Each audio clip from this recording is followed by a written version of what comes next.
if lambda x square minus 10xy plus 12y square plus 5x minus 16y minus 3 equals 0 represents a pair of straight lines, then lambda has what value? So here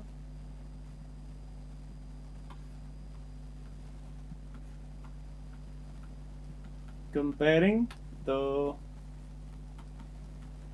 given equation with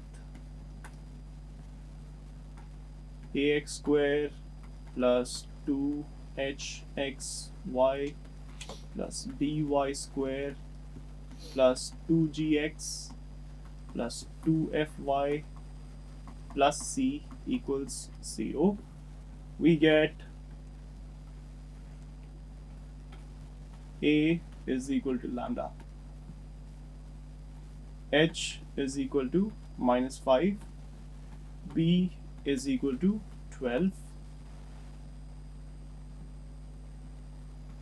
g equals 5 by 2, f equals minus 8, c is minus 3. And so putting it in that determinant, we get lambda minus 5, 5 by 2,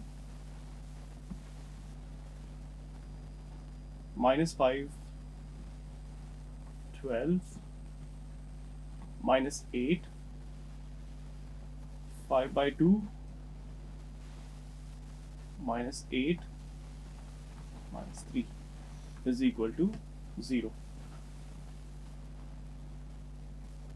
Expanding this determinant through the first row, we get lambda into minus 36 minus 64 plus 5 into 15 plus 20 plus 5 by 2 times 40 minus 30 is equal to 0. So get minus 100 lambda plus 175 plus 25 is equal to 0, and thus solving this equation we get lambda is equal to plus 2 as the answer. And so simply applying the condition that the given second degree equation in x and y should be a pair of straight lines and not a curve like a parabola or ellipse, we get this condition, and solving for that we get lambda value as equal to 2.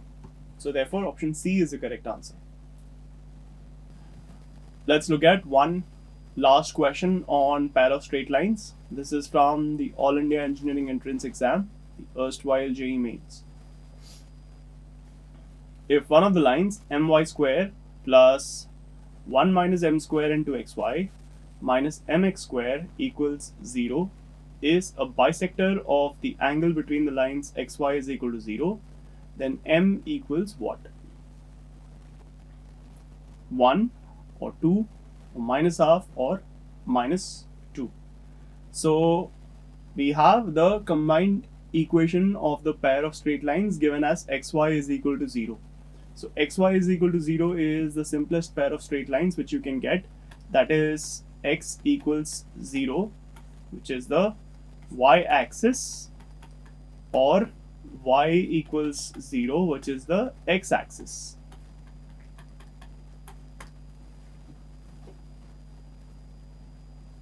What is the angle between x-axis and y-axis? It is 90 degrees. And thus, what will be the slope of the bisector of the angle between these two lines? It will be plus 1 and minus 1. And thus, bisector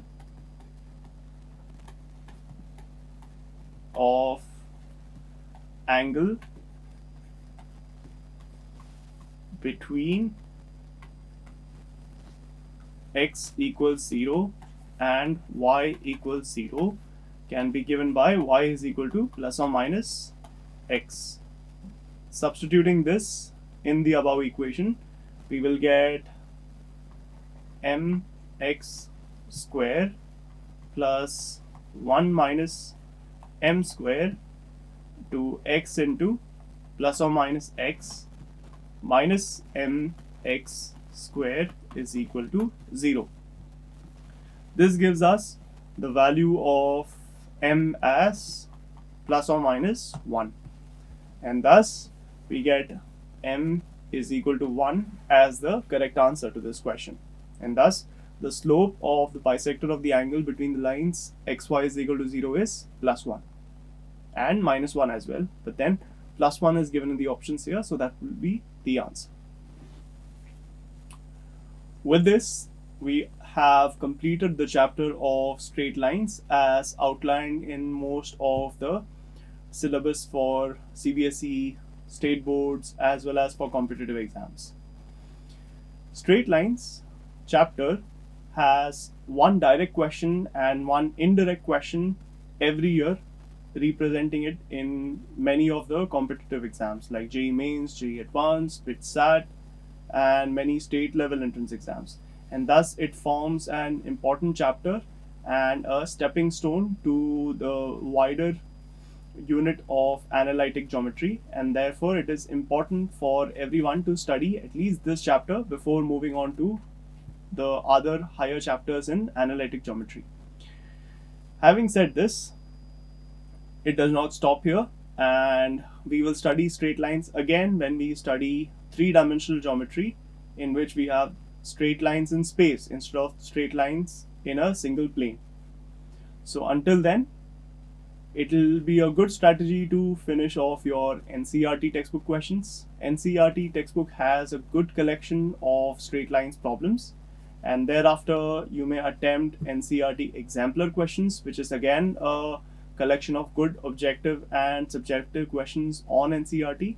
And thereafter you may refer to your TG textbooks or any other textbooks that you're referring to in order to complete and enhance your preparation and hone your problem solving skills in straight lines to the maximum possible.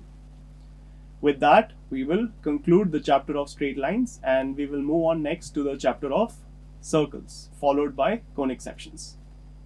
Thank you, students.